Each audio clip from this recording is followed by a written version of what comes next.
What is going on, everybody? Welcome back to another edition of the Bucket and Hoosier Show, where we sit here and chat about Rocket League as we enjoy doing. And always like to kick it off. Bucket, how are you doing?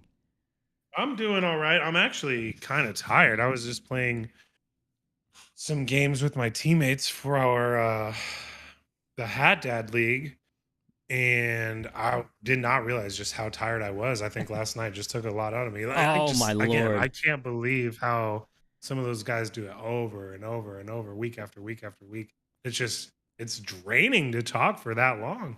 Well, I mean, you talk about Beaver, taking it on from Jsu and Favorite. They were hosting those every week. If you don't know what we're talking about, last night Bucket and I we were casting for the Dad Gaming, the B stream, and which is something both of us used to do quite often. Not as consistent as some of the other guys, but it had been a minute since we casted, and it was a good time. I enjoyed it. So did I just think that the fatigue comes from not being prepared for that, not doing it so much. The more you do it, the more you're probably like in, the mode for it. So right. I mean, that was back when it's like working out the first time, you're like all sore afterwards and I feeling like, man, I forgot about those muscles when you take a little bit of a break off. And dude, that's how I feel today. My voice this morning, I was like, I just went down like 5 octaves. It was rough. But I mean, you and I, we used to do that. We got it really into it with the Dad season 1 and casting a bunch of the games in there, which was super fun to do. But yeah, that's where we had found our rhythm. I know we said it last night. We're hoping to get back into it. Immortal Donuts, yeah, you guys were fantastic last night. We appreciate it. Did realize there was quite a few people in the B stream, which was awesome to see. We appreciate that as always. It's a good chance for us to let more people know what we're doing here on Monday nights. But yeah, so I guess it's time to talk some Rocket League. And there was a big tournament this past weekend, $2 million prize pool, $2 million freaking dollars. And I actually wanted to look at something real quick. So first place took $500,000, 500,000. I want to look at, if I duplicate this real quick, I want to see what the major took. And I don't think it was even close to that. Oh, where is the whole thing's like $2 million, isn't it? It might be like 10. Yeah. It is definitely not as much. So if we go to spring, we'll take a look at the most recent one, the major. Top place took 90,000. In the major? Yeah, Moist Esports won $90,000 from the major in London, and Furia just walked away with $500,000. So RLCS World Championships say 2,085,000. So they're up in the stakes here. They're up in the stakes, I guess. Yeah. But what is? Do we even have the payout? 600,000. So, but that's the culmination of. I mean, I think that's what made this so interesting to start with, was the fact that it was a 1 weekend tournament and the prize pool was already this huge, which is ridiculous to think about. Yeah, that's like, I mean, it's hard to talk about because you want to say that's like unsustainable, but with that part of the world, it might not be. They do have the fundage for that because it's put on by the government.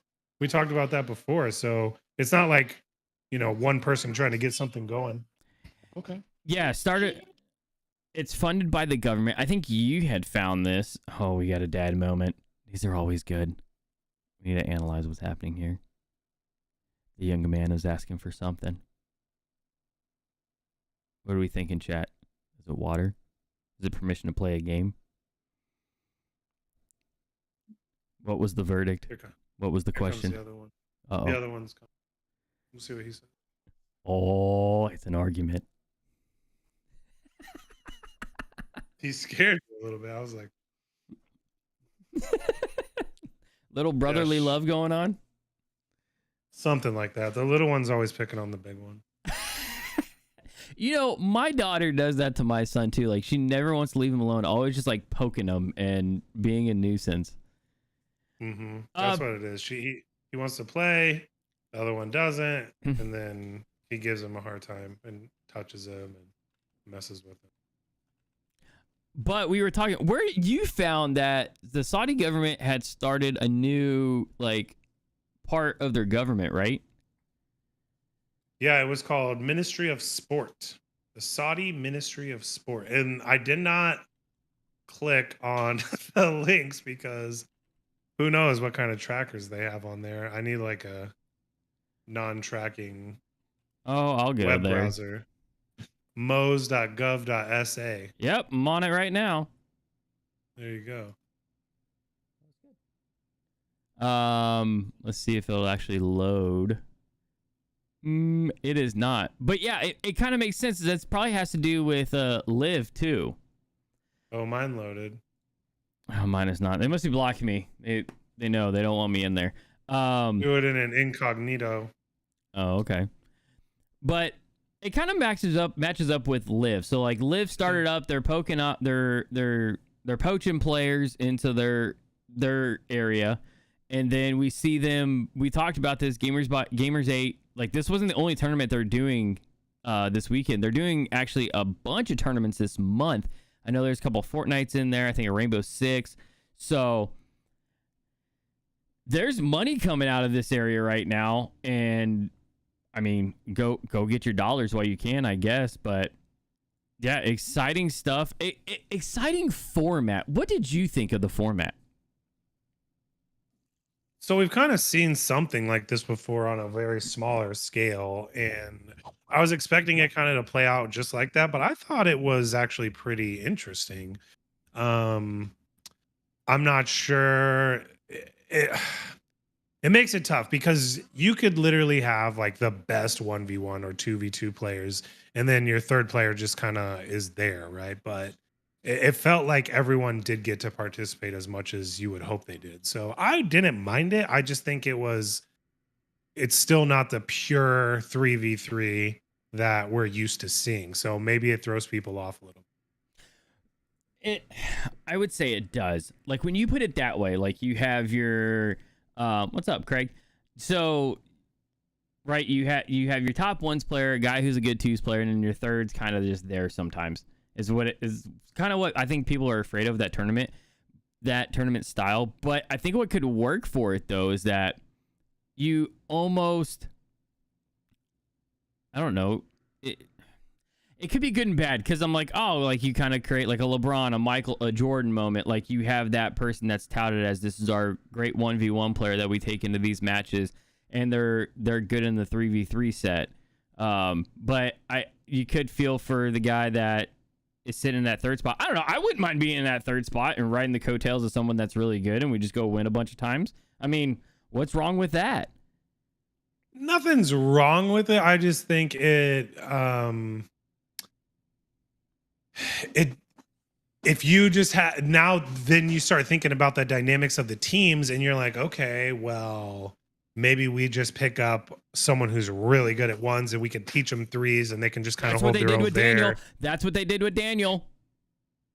Yeah, well, fair enough. I mean, that's exactly what I'm talking about, and that might be the new meta of team building. So that's the other thing, like that you talked about. I'm not sure who brought that up to you, but in other games, they can change things typically to make it always fresh and feeling like that. Like in Fortnite, they'll change the map, they'll change what weapons come out, they'll make it always doing that. In any of those shooting games, they can do that anytime. Where in Rocket League, it's like we can only discover what's already there. They haven't really changed anything itself. So is this that opportunity? So I would hope that is the opportunity, and that's what we could look to see. I will say, in Lawler's stream today, I happened to be in there, and someone asked the question of kind of what I think we briefly touched on last night during the B stream, which was, could we see this format come into RLCS next season? And his answer was, If it's a thought, don't expect to see it anytime soon. And for me personally, that's disheartening. Because that tells me right there they have no interest in trying to expand or just improve on I don't know what they're doing. Like I feel like Rocky League RLCS should not be held to we are a 3v3 tournament. I think if you do that, you're risking going downhill very fast. So do you think they should have, I mean, it gets interesting. You can have different leagues of the same game, right? Like if you really wanted to, you could have a 2v2 RLCS and a 1v1, but you think that it would be more beneficial to encompass it all so that you're getting the top players and they don't have to switch around to different types of leagues. They just stay in the one league and it does rotates different game modes. It's an interesting concept, but I just like Lawler probably mentioned, I just don't see it happening right now. Yeah, if I'm Psionics, that is exactly what I want to do. I don't want the top players going anywhere else. It's kind of like the PGA and Live right now. All these players are going to Live because they have guaranteed money. Okay, so now the PGA, they're holding strong in their stance of, no, we're the, the keepers of golf. Like this is the way it's supposed to be. Even though at the end of the day, all their sponsorship money probably comes from those same countries. So what does it matter? But if I'm Psionics, I want the top players playing in my tournament, my league. I don't want them going anywhere else. I don't want it. Okay, there's a difference between I support the community in putting on tournaments and like an actual big thing trying to build its own league or its own tournament system and using your game. Or maybe they don't want to be in tournaments anymore. Maybe they don't want to host or run manage this anymore. It could be that as well.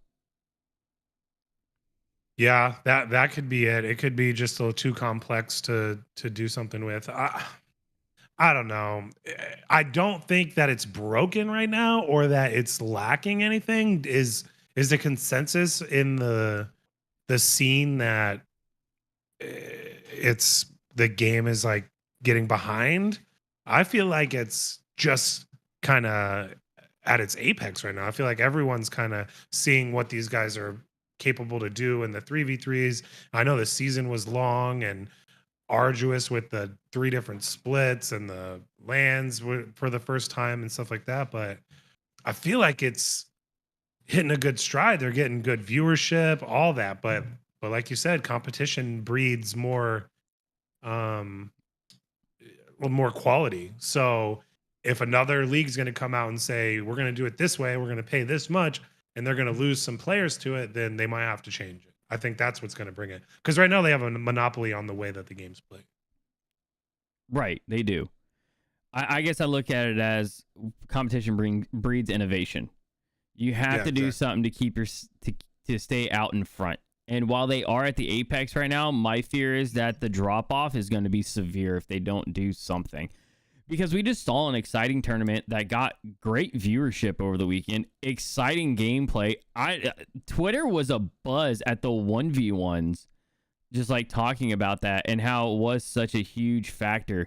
A lot of people didn't care for the 2v2s, which kind of surprises me. Because I don't think 2v2 gameplay is that boring, but everybody else seems to think so. Yeah, it's fun to play 2v2, I think, but watching it does leave a little bit to be desired. Like, I think 1v1 kind of has that pure, like, it's me against you, and that is literally it. Like, if you mess up, that's all there is to it. Or if I beat you, it was best man takes it more often than not. I mean, kickoff goals and little things that happen, but you got to learn to deal with that stuff. 2v2 kind of just is that bridge to what I think is still the most pure way to play the game is 3v3. I mean, that just has so many opportunities to allow for all the things to happen. Everyone knows 4v4 is a little bit too much. 2v2 might be just not enough, and 3v3 is that sweet spot. So I get it, but playing 2v2s is a different story. It's a little bit more intense. I think watching it is probably not as fun as 3v3 or 1v, honestly.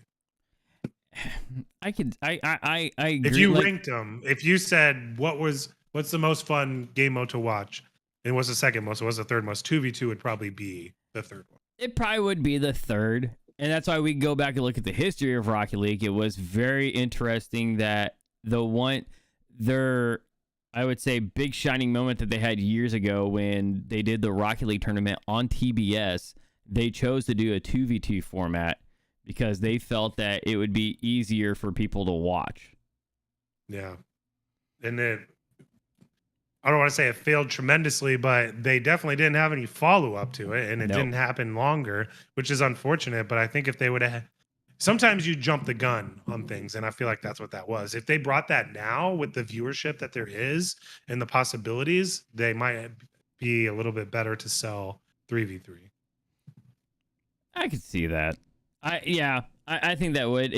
I think that was what the E-League on TBS. I think that all kind of fell apart completely, actually. What if they did like 3v3s and 1v1s, but every player on the team had to 1v1 for one game, not just the best player, not just the one you pick. Like you matched up against someone on the other side and played a 1v1 game against them, and whoever won two of those would win that series or whatever. Could you imagine that? Like after you do a 3v3 game, all right, 1v1's up next. Spin the roulette wheel and see who plays who. Oh, yeah. That would actually I think that would be very interesting. And then whatever team wins two of those gets that, that match. So I think I like that concept, but I'm the person, I have problems. I always I look for pitfalls first before I go through and do anything, which is why I'm terrible at trying new things.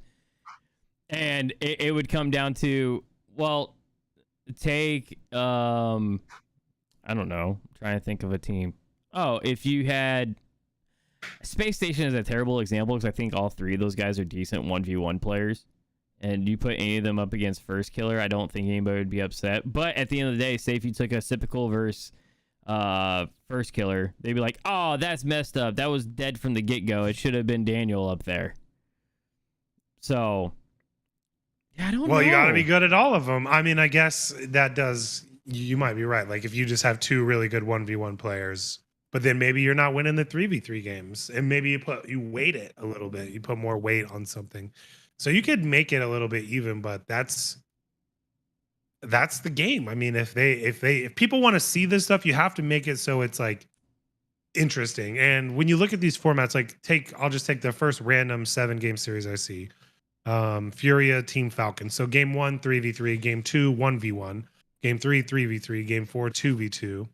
5 is 3v3 again, then 2v2, then 3v3. So there's only one 1v1 in the whole 7-game set there, right? So what do you put a lot of weight on that, or do you put a lot of weight on your players playing the 3v3s because there's 4 of those in the 7? Well, that's what I liked about this. So we talked about how this was not the original format. The play-in tournament to get here was different. I think the losing team was after the first 3v3 game, losing team kept having choices of what they wanted to play until the final game of the series. It had to be a 3v3, and the players went to the tournament organizers and petitioned, I don't know what really is the word for it, but they basically won their argument and got the format adjusted to where it was a 3v3 every other match and a 1v1 or a 2v2 in between that.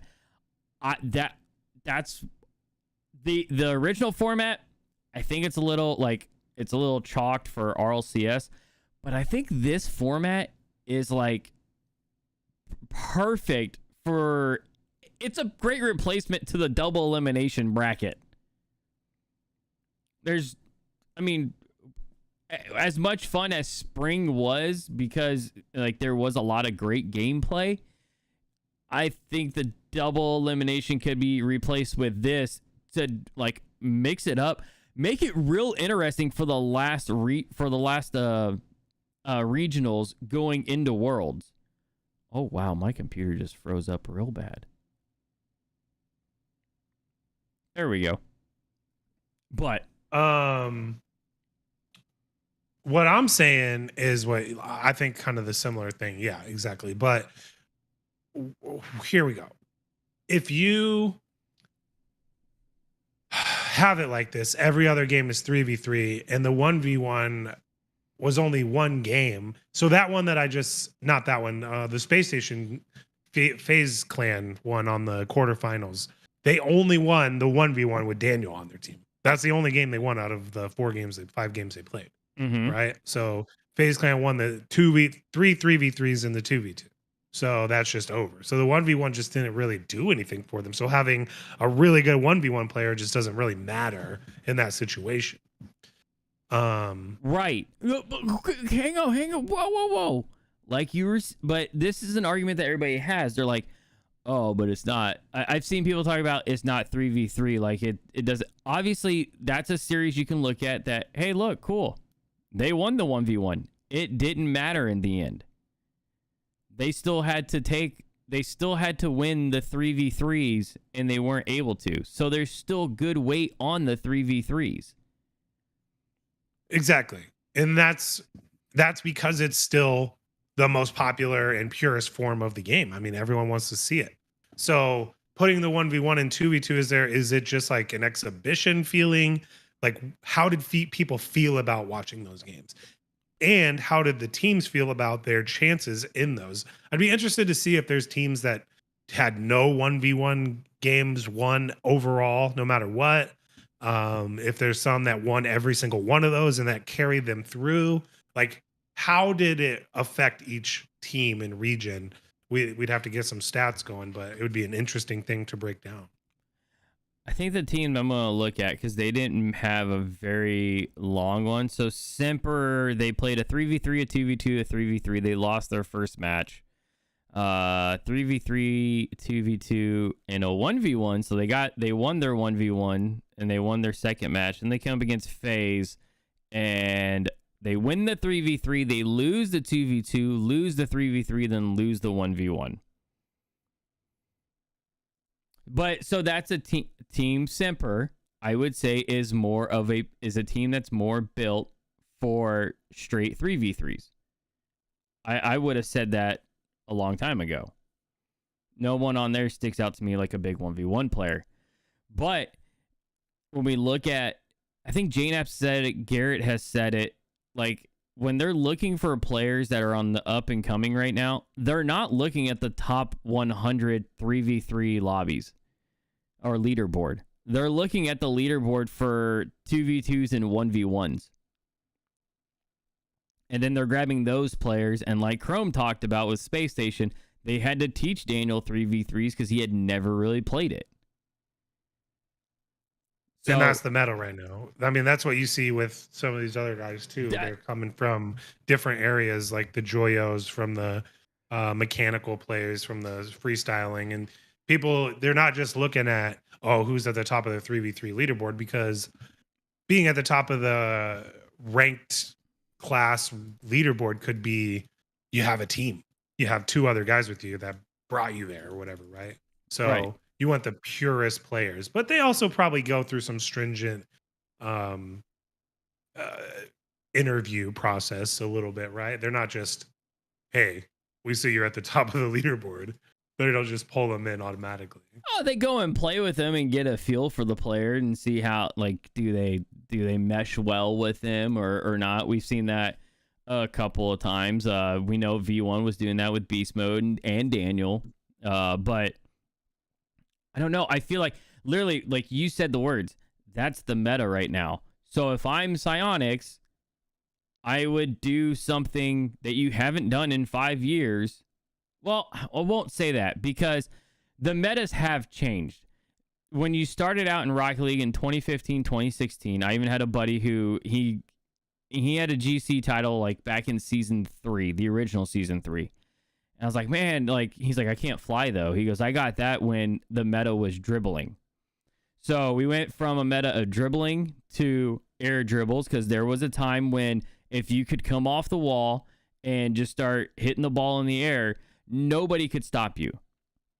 And now we've gone through, everybody can defend that now. So now it's the flip. It was flip resets. It's mechanics, which we're seeing a lot of the pros able to do that now. Like when Squishy did his great flip reset shot, like one of the first ones in RLCS competition, nobody had seen that yet. That was a meta change. And I think right now we're hitting a ceiling with the game itself and being able to create new mechanics that now you kind of need to go to the gameplay and adjust something there, which Rocket League at its core in 2v2 and 1v1 won't change. Just now your strategy does. Kind of like football and basketball or any other traditional sport, right? The core of the game is there. Move the ball from here to score, but you do something different in the middle. And now you just kind of got to do something different in the middle. Yeah, but a lot of those sports too have the ability to change something small, the size of the ball, how far something is, like the 3-point line or the mound or whatever. Just a little tweak here and there to do that. So then you start messing with the actual physics of the game or the map or where kickoffs are or something, right? Like things just start changing a little bit, or how high the ceiling is. Like there's a lot of different things that they could do to like just tweak it and try it and see how that works. Boost placement, all kinds of different things that they could actually do. But we're talking purely like things that are already built into the game, the mechanics, the game modes, and basically that's it. Like those are the two things that they're tweaking, and eventually they're going to run out of ways to keep the game fresh. But in those other sports too, what gets created is drama, is rivalries, is competition, is things like that. So that's where in my opinion, that's what they need to focus on. They need to focus on getting these teams or regions or orgs or whatever to get into some sort of rivalry or have some sort of drama built into it so that you want to tune into it, not just because sometimes you tune into Rocket League, RLCS, whatever, and the drama just creates itself. The game 7s, the comebacks, the lower bracket runs, the cool stuff that you see, but that's not all the time. So, right? Like that's not every game, every match, whatever.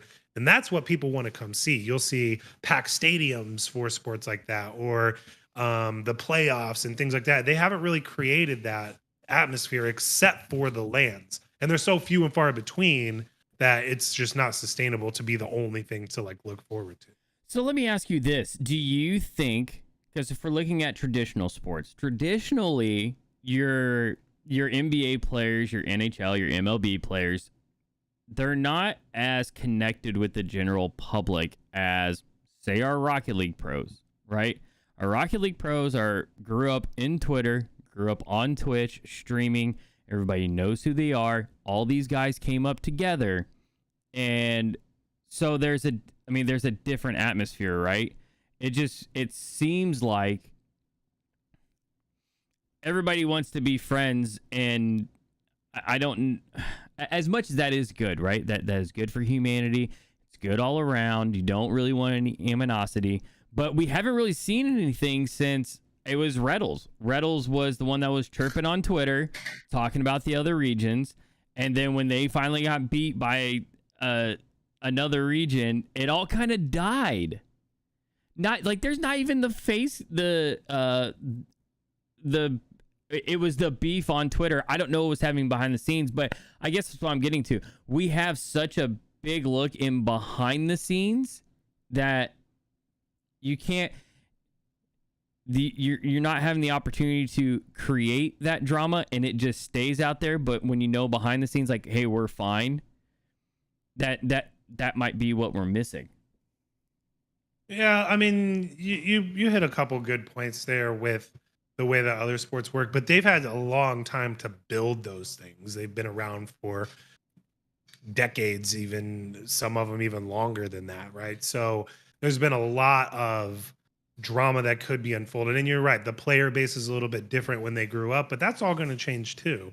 A lot more connections now, a lot more high schoolers coming now or whatever, and they've probably all played together in certain things all over the country. So it's different when it's electronic sports, when it's esports, because these people can literally just see each other every day face to face. They don't have to physically be in the same space to play with or against each other. So it does probably is a lot more of like a brotherhood or however you want to say it than some of the other sports. So yeah, you don't want to have like negativity or something like that, but you want to have that drama. Like I think one of the best things we saw this year, which was very interesting, is the trade window and being able to have players go to other teams because then they're playing against teams that maybe they played for or that wanted them to or whatever. So you see that in sports as well with, I mean, take LeBron, for instance, when he went to Miami and then back to Cleveland and then to LA, like people feel a certain type of way about that. The fans do and the player base do. And that you hear about that doesn't necessarily mean he went out there and like talked crap to people because he's never really, done that off the court. It's more like on the court kind of stuff. So same thing. If they can create that organically, it's just gonna feed that. So we're kind of getting away from the point here of what we were talking about, but there's a lot of different ways to change how the game's played and the meta of it and making it better. And this is one of the ways to change the game mode, but I don't think it's going to be nearly as effective as other things possibly. Like I said, changing, creating the drama and things like that. I think that's another addition that we can add to it. So it doesn't have to be just one thing. It's not just we play 1v1s, 3v3s, and 2v2s in one tournament. That's it. We can add all these things together. It's just finding that right formula is up to whoever is going to be hosting it. And Psyonix is the ones with the monopoly right now on the tournament. True. I would be curious. So it's up to them. I would be curious to see them, I think, widen the field and move the ceiling up just a little bit. So I'm saying those little tweaks can create all kinds of new stuff, right? Like now your 100 boosts, you spend more to get across the field, or up here you got to conserve it more. Or maybe they give you more. It is used less. Like there's so many different little things that they haven't even began to touch with. And I'm not saying I'd be a fan of one or the other. I'm saying maybe they're, instead of giving us these weird maps to play with, we start tweaking little things with the game engine and then allow us to see new game modes might come out of that. I mean, you turned off my idea last night of bringing back the original map. The one with the goals, just like a hockey rink would be, where you can go around it. Yeah, I dislike that map a lot, but also I can see it being interesting and creating a lot of interesting things and new play styles. But then you start thinking about all the different maps that they did have. So that's just one of those. There's the Wasteland map and the Tokyo map and all those maps that were just a little bit different. And they were in comp during their seasons. I mean, it was really, really strange to play those maps and then play a regular map. And I won't come up while with any we're at more it, ideas. throw hoops in there and this and that. Papa Rizzo hates that map too. I just have everybody against worst. me right now. I'm surprised that map even still exists. To be honest with you, I dislike getting that map. Oh, I think it's really great for creativity when because then you can't just go on the back wall and defend. Like you have to actually defend the net. It's tough to play on. I agree. I don't play great on it, but I think at the pro level, it could be very interesting. But that's me. I would love to see it. I'd love to see those guys do that. I think of widening and raising the ceiling, because then your players are a little bit wider. You have to make little bits different decisions on defense, and I think you could create more passing plays. Oh, that's what I want to ask you. Have you watched Sunless Khan's RLBS Season 2? No, I did see the tweet though today, and I meant to go look at it. I'm gonna have to do that this week. Dude, it is great. One of my favorite parts, and he commented on YouTube about it, was that he always dreamed of, like, when you're going to a basketball game, you know, they're warming up, they're and shooting layups and passing the ball, and he literally had two teams sitting there on the map just passing the ball back and forth on their side of the field. It was perfect. Yeah, I saw the first one. That was really, really good. I'm gonna have to go check that out. This one was just as good and very entertaining, that's for sure. I love it. But I think if we're looking back at Gamers 8, I think the team that I'm most worried for, so I did catch Karma, and I think it was like Karma and Kronovi. They do a podcast every so often. I forget when they do it. It's on her channel. But they were talking after spring major, and her pick was FaZe for Worlds. In that she's like, any team could pop off, and I think it could be FaZe. And I really think after Gamers 8, it's either one or two things going to happen. Either FaZe has finally hit their lowest point, and they're like, all right, we need to buckle down, or they're still free falling right now, because they had some good games, but they also did not have some other good games in this tournament. They were very wishy-washy, which they have been for a while now. Really? I mean, just looking at the stats here, I mean, they went 3-0, 3-1, 3-0, and then they 4-1 Space Station, and then they lost to Guild. So they only lost 2 games before they got 4-0'd in the semifinals of the whole thing. Yeah, but they didn't look very good. Yeah, I mean, that's fair. That's what I'm saying. Like, you can look at stats here in the games, and that doesn't tell the whole story. Like, it could have just been 1-goal games. It could have been. All right, Paparizzo, we were talking about this before you chimed in. I would disagree. Like, what everybody has been touting all season is that First Killer is the top player. He's the top player out there, just the best. And one, he doesn't even go up against Daniel against Space Station. And he tweeted and talked about that we knew AJ had been grinding ones up leading up to this tournament, but he doesn't even take that one because he said he hadn't been grinding ones. But then also in their game against Guild, he loses to CRR, which it's a close game, 6-5. But if you're going to have all these people touting you as the top player in not only in NA, but we've had people that are trying to say he's top player in the world. I'm expecting you guys to do something else, especially when you go and pick up when you pick up Sipical too, who isn't a scrub player. He is a good player. And you also ditched out Aleutian when he was on the team that got you to the finals in the first. Ooh, was it the first major? Man, that was so long ago. It was. Oh, I'm drawing a blank. Fall major. Paparizzo's not wrong though. That's exactly what I'm saying. Fourth. It's the format really changed the dynamic of like who and what and when and where, why. But some of these teams that are the top teams do have some of the top players in the 1v1 or 2v2 scenes as well. So the top players are still the top players. But that doesn't mean that the whole team is going to win or lose in a different format. Right.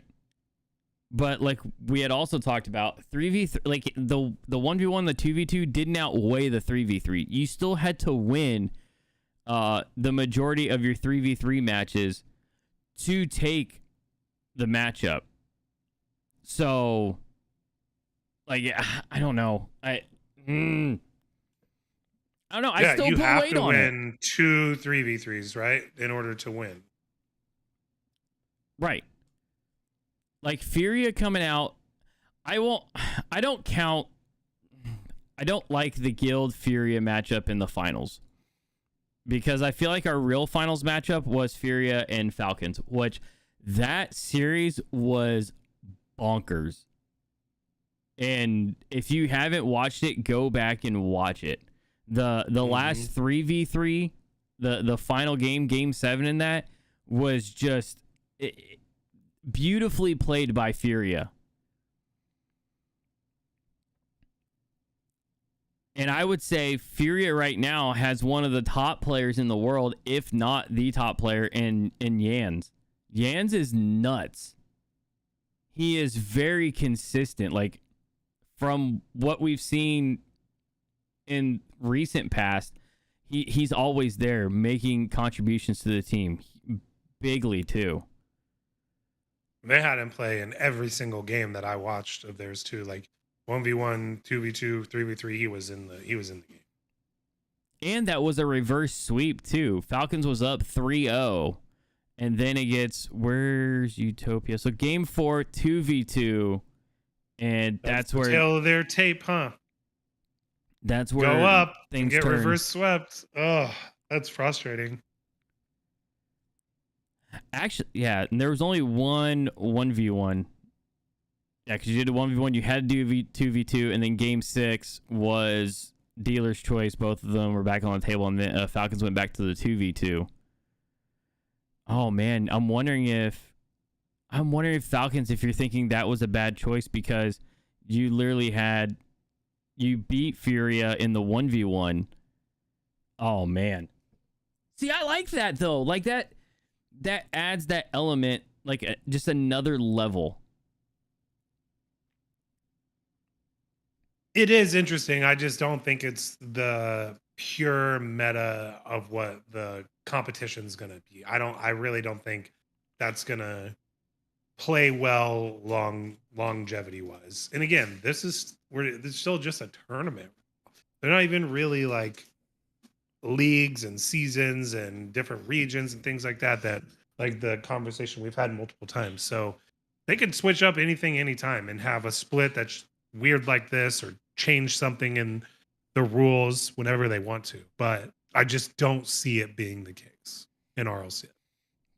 So RLCS is going to be like the PGA and just hold strong that we are the pure Rocket League place to play.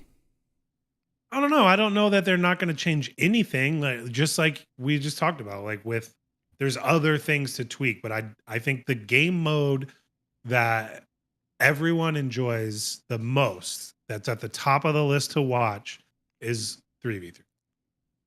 I would agree. And Pop Rosa, you're right. 3v3s are their money. Like that's where it's at. You don't have to put a lot of thought, I think, into running a 3v3 tournament. I think it's a cool event for now and then, but I think RLCS just a strict 3v3, says King Moore. Man, I have everybody against me tonight. Because you're wrong. I am not wrong. I don't think that it should be like every regional. I just think it'd be a good. It'd be a good thing. Now you know how spring. I feel being on the other side of everyone else on the I just think it'd be good for like spring regionals. You throw that in, it makes the teams have to prepare for something. But I mean, you're not wrong. Switching some things up might have to come into play, but I don't think it's going to be which game mode they play. Well, I guess I really don't think they're going to make that move. If I was going to draw a comparison, you wouldn't do that in the NBA in the playoffs, right? You wouldn't have a playoff series. Yeah, now we're playing a 3v3 and a 1v1. Yeah, you're 5v5. Oh, they lost. What do you guys want next? 3v3. More, that is not a hashtag. That is not a hashtag. So, yeah, I guess you wouldn't do that. I want to see more of this because I think it was a very interesting tournament. It made for a lot of twists and turns, and maybe have like an all-star weekend. I would love for them to do an all-star weekend at Worlds. I think that would be very good. Yeah, that would be super cool. Speaking of which, that's going on right now at the MLB All-Star Week. Is it really? I mean, yeah, it's Home Run Derby was tonight, or it might still be going on. Was that really tonight? Mm-hmm. Man, shows how good they market that. Hoosier never more. You're done. You're done. Um, see here, what else is going on? What was the team that I mean? I don't know. How much did you get to watch of the tournament? I watched the first few days a lot of, and then I did not get to watch a lot on the weekend. I went and Okay. picked some games here and there. So weekends are hit or miss for some people. That's the thing. It's really nice that the games are on the weekends, but I'd like to see more games during the week, honestly. Yeah, I could I see don't that. have a full weekend to just dedicate to watching something. Like I wish I did, but I just don't. At the nighttime or evenings, the Thursday, Friday things would be better for some people, I think, but that's a whole other story. That is a whole other story because then you're also starting to come to people, cut into players' streams and just a slew of other things. Monday Night Rocket League. I mean, yeah, I could see it. It could work. It definitely could. I think that is one thing right now is they cram so many games in over a 3-day period that makes it kind of rough for everybody to watch. But it's kind of become their staple now of, hey, this weekend tournament, game after game after game after game. I'd be curious if you did just add instead of Championship Sunday, make it Championship Monday. Just to I mean, mix it it would up. be interesting. But and then that begs the question too, because it's a worldwide event, unless it's just regionals they do like that. Because if you're talking lands and stuff, it has to be on a weekend because it's at all types of different times all over the world. So when you're talking an NA event and you could run it for 4 hours starting at 6 o'clock on a Thursday night, that could be ideal for some people.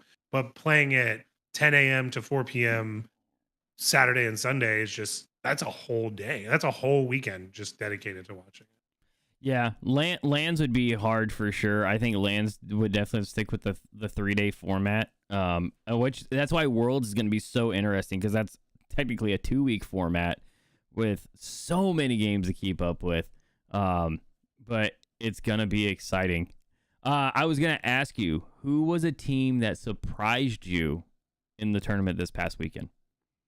I think I'm done being surprised by Falcons. I picked them a few Oh times yeah, because it was just I've been waiting and waiting to watch them, and now that they're here, it's so lovely to see them continuing on their trend. But it is surprising that they can't pull out a W in one of these things either. So they get so close and then they're just done. I mean, Furia winning it was a huge surprise for me. I guess as you mentioned, having Yans on the team really helped them with this format, the 1v1, the 2v2. Like I said, he was in every single matchup. So it's hard to maybe just pick one team. I'd probably be more surprised on some of the teams that didn't make the playoff section. Um, yeah, I don't know. who was What that about for you? you? I mean, my surprise, it was a team that I had. Endpoint, maybe. No, it was actually Heat. Yeah, that's what I was gonna say. They beat Endpoint, I think. I'll go Yeah, back to they, that. and that was just because I didn't really know the players on Heat, but they are. I was pleasantly surprised. I don't know if that's the right word, but just like they looked like a good team and a team that could definitely start showing their face in EU come this next season if they stick together. Which who knows what's going to happen in the transfer portal once Worlds is over. That's gonna be interesting. I was not against it, but I was skeptical about how the transfer openings, the windows were gonna work, and I think it's really created a lot of fun for the how long the season is and how many different players are playing right and good. Like at the beginning of the season, we're all like, NRG's taking this whole thing, right? They're just Yep. unstoppable. We see it every year or every time. It's just a tale as old as Rocket League. And then not even halfway through the whole thing, you're like, what is going on? And now we don't even talk about them. No, they're not even. They're So not the even in the season's so conversation anymore. long that the trade window is a really big deal. And I found it to be probably the most interesting part of this year's RLCS.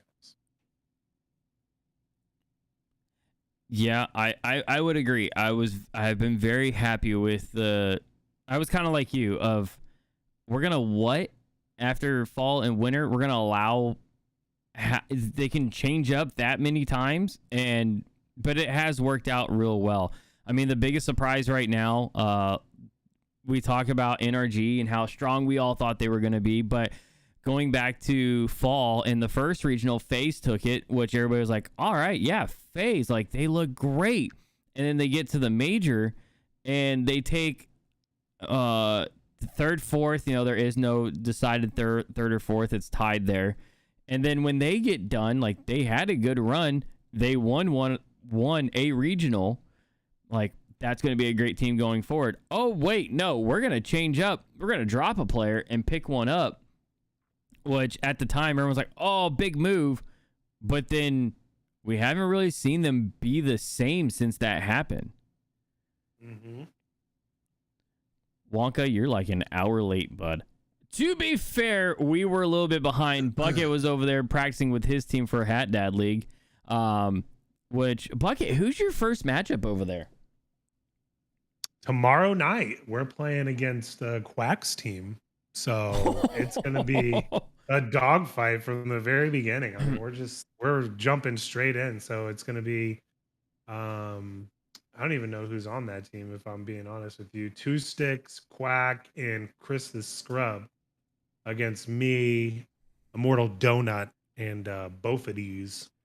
So it'll be a lot of fun, to be honest with you. Tune in. I don't know what time we're playing. I can look real quick. Well, I might have just now messaged Hat Dad asking for an invite to be in the server so I can try and stream it. You should. I think Immortal was going to stream it himself just because no one else was planning to, but that would make it a lot better for me because I'm trying to avoid comms leaking so early in the season. Oh, yeah. No, you don't want comms leaked. I found that was probably one of my big, little blunder when I was playing with Pipes and Hellion back in the Dad season 1. Pipes didn't realize that comms was going out over Twitch, and he made a comment or two about somebody, Pipes being Pipes. And then, a couple days later, he gets a message and is like, wait, how'd they hear that?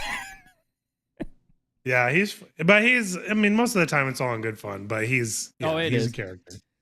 So, but totally, and it's not even that part. It's the strategies and all that. But yeah, I mean, there's going to be some cursing and some yelling going on, but I'm cool with it later on in the season, but the first match, I really don't want to deal with it. So if you're willing to do it, we'd definitely be willing to, I would love to do that. Let it go.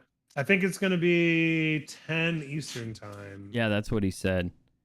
Now that I'm looking at it. Well, so that will be a banger of a game to watch. So, breaking news here. So we'll play 5 games no matter what. Right. No matter what the scores are. You just play 5 games. So it'll be a lot of fun. Well, yeah, Mortal. I meant to bring that up to you earlier today, but we should not leak our comms until we absolutely have to. I would agree with that. So right now, I plan on casting it and streaming it. So if you're looking to watch Bucket's team take on Quax's team, then be sure to tune in here. We'll get that going. What else? Tomlet, hi, buddy. I keep forgetting to message you when we go to start. I keep forgetting to do that. That is my bad. Sound off. Yeah, that's a good idea. You could always mod out Discord, but if Hoosier's willing to cast it, that would be a lot more fun just to be able to go back and see the perspective of that too. Yeah, I plan on doing that. What else did we see from Gamers 8? I think the MENA region is here to play. I think that was decided in this tournament, really. Yeah, they showed up in droves. I mean, they played really, really well. I was reading chat for some of the games that I did watch, and people are like, NA who? And I mean, it just seemed like, but again, I mean, there was the land and the travel and staying in hotels and never being back home. I mean, these guys have been traveling for like what seems like a month now.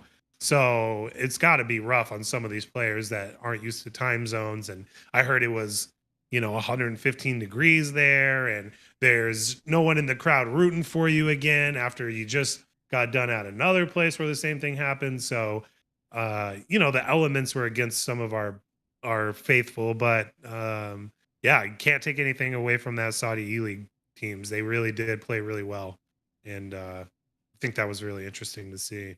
Tomlet, I was just saying that I am watching Yans. He has, to me, was the player of the tournament. You talk about that of everybody going NA who? Well, if we really look at NA,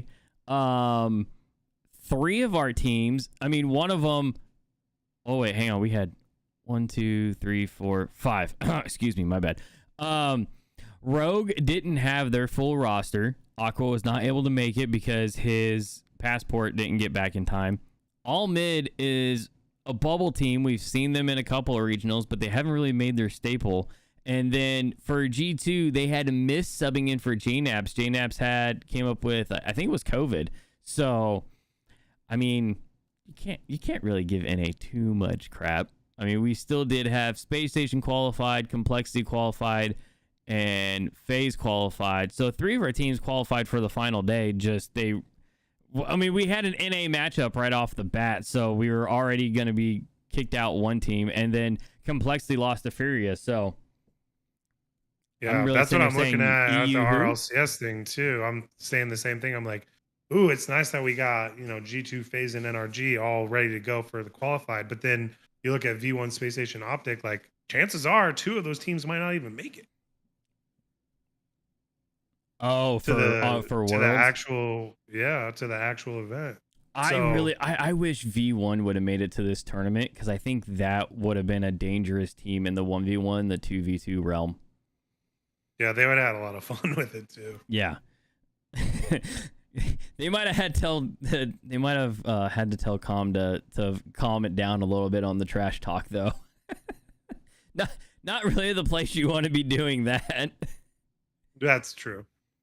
But yeah, you're talking about that. So if we're already looking forward to Worlds, as we're slowly doing as each week passes, V1, Space Station, and Optic are our 3 EU teams that are NA, that are in there.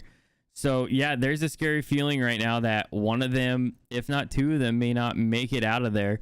As you have teams like Dignitas, Secret. Many. Oh, 01 Esports. That's really a team that we hadn't seen, and they qualified for the wild card, and they made a good showing in this tournament, getting all the way to the final day, just losing out to Guild, but they take down All Mid, they took down Renegades, and they took down Dignitas. So, who did those? Jack did the 1v1, and he won it. Oh, so that's an interesting matchup to look at. 0-1 and Dignitas in Group D lower bracket final. 0-1 took all the 3v3 games, and Dignitas won the 2v2 and the 1v1. Wow. That is interesting. But again, I mean, that's how that thing went. And it's hard to compare. It's like, apples and oranges. You're not really seeing that. I would be more inclined to say what the land was than Gamers 8. I don't know. I put, like Tama talked about, I really thought that I came into this thinking, oh, this might be a really good tournament for Dignitas. But then if I look at Dignitas has kind of been the phase of EU. Like we all have these high hopes for this team. They're supposed to be really good, and they've just kind of been falling on their face a little bit. So it's they missed out on in the NA land too. That was super unfortunate. We didn't get to watch them live either. So again, it's that getting over that hump. It's a mental thing as much as it is a Rocket League physical ability to win games. I mean, sometimes the mental state of it, not being there before, or not understanding the pressures, or not being able to cope with the travel or whatever. Like anything can throw these teams off. And we saw that multiple times with like BDS on 2 different lands now. So they True. show up and there's a crowd and all of a sudden they forget how to play the game. And then if you're moist, you show up, struggle a little bit, but then you realize we can make this crowd root for us, and then you just take the whole thing. So, yeah, definitely the mentality is where it's all at. And we've seen moist have very good mentalities, and then Dig, BDS, and some of the others just not have it. Yeah. No. It's unfortunate to see. I mean, not anyone, but playing in the comfort of your home and playing with the teams that you're used to and everything with your own stuff and your network and understanding how the game plays for you on your PC is a lot different than playing at a LAN. I mean, it just is. So it's one of those things you got to step up and that's why you see some of these players that when they get there, they almost always make it or they show up every time. They feed off of it. They live it. They love it. It's in their DNA. Some people are just winners in that circle. Yeah, some people just know how to do it. If we're looking ahead, Furia taking this one. Furia is a team that is qualified into the group stage, and Falcons is another team that's qualified into the group stage. We saw both of them into the final day, and they're just that match. Like, seriously, if you didn't get to watch that, you missed the SSG Phase series. What the hell happened? I don't know. I missed it as well. I need to go back and watch it. All I know is that looking at the score, Daniel just did his thing. I'm not sure what else happened there. It looked like FaZe just had I mean, there were close games. 2-1, 1-0. What happened in the 2v2? Reddles and Daniel versus First Killer and Sipical. That was a 3-0, so not sure what happened there. And then the final game, 2-1. So, I mean, it wasn't blowouts, but definitely did not go in SSG's favor. Yeah, I'm going to watch that and then the rest of the Fury of the Falcons probably sometime this week. It's such a good series. Such a good series. Everything was super close.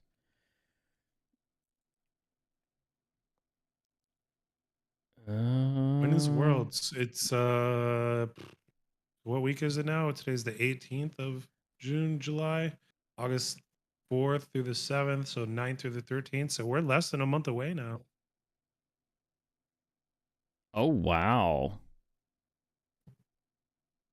Coming in from our lead analyst, I'm gonna try and get this up on the screen here in a minute. He found early Worlds predictions from First Touch. So this is like way back at the start of the season. And it is a doozy for sure.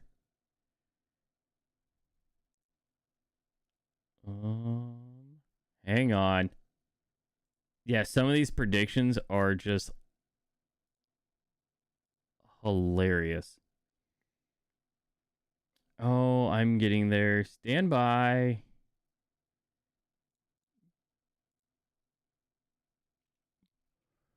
What else has been going on?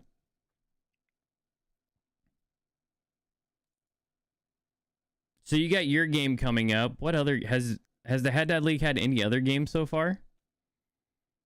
Yeah, it's kind of hard to keep track of for someone on the outside. Tomlin might know a little bit more. He's an admin in there, but I haven't seen updated standings. I have seen some people post that their games are live. I did go watch some of the other division. There's so many teams, so I watched Oz's team face off against Turt Ferguson's team on Mick Boy's stream yesterday. So I watched some of that, and it looked interesting. We've scrimmed a team. We scrimmed Davis's team the other day, and then they went and played a team right after that. So it's just getting into the swing of it.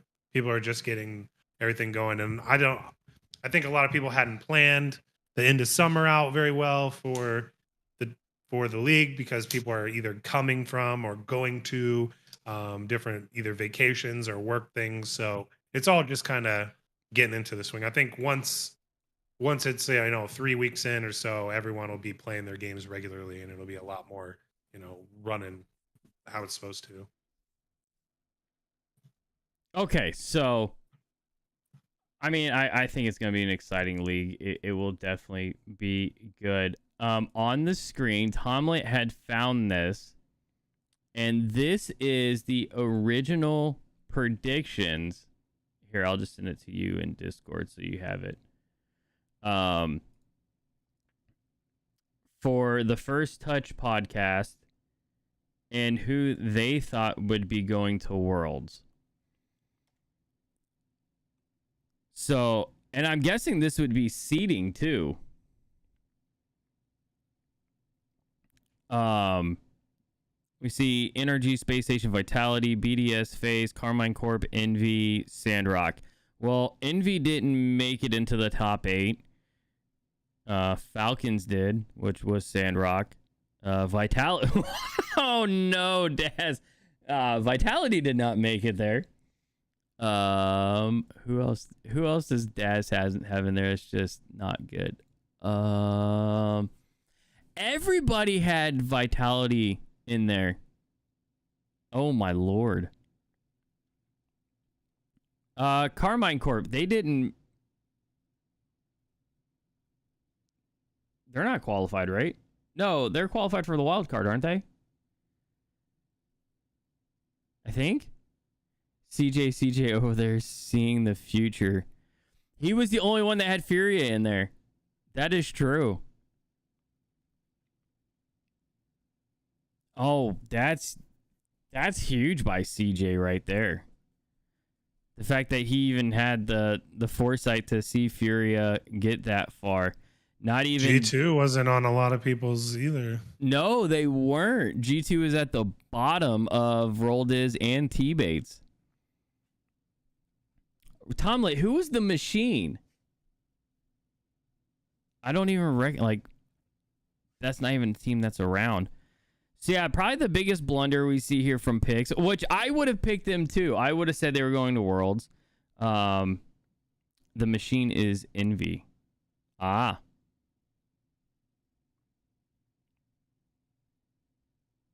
Oh, okay. Yeah, not too far off. I mean, everyone knew Sandrock is Falcons. Furia wasn't. What were they at the beginning? Oh, they were. One team has them number ones, but I don't even think they were something else, weren't they? Who's that? Have them number one? I don't know. Furia. Not showing up on anybody's except for CJ's. Yeah, except for CJ. CJ's the only one who had Furia in the top 8. He had him at number 1 too. It almost seems like he was just memeing. The complete lack of Queso and Moist here. Yeah, no one saw that team coming at all. No one, not a single person. I didn't even know those guys existed. Mm-hmm. No one's got power in there either, which is interesting. Oh wow, that's not nice. They were so close; they almost had their spot. Yeah, they've really stepped it up after they made their roster changes. Well, they went to just OCE. They went and got a whole new roster and a whole new region. So, yeah, the region definitely helped. This KCP too. This is interesting to look at. Space Station didn't make it into the top 8. So they got 1, 2, 3. Daz got 4. Roldiz got 1, 2, 3,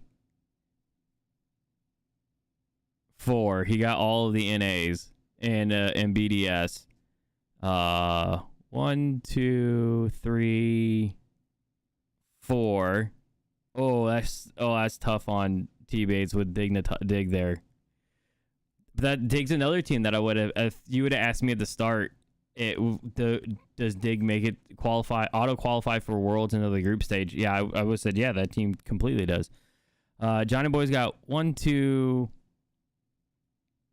3. Ooh, Johnny Boy. That's rough. That's gonna be rough on the stats going further. And then CJ with 1, 2, 3, 4.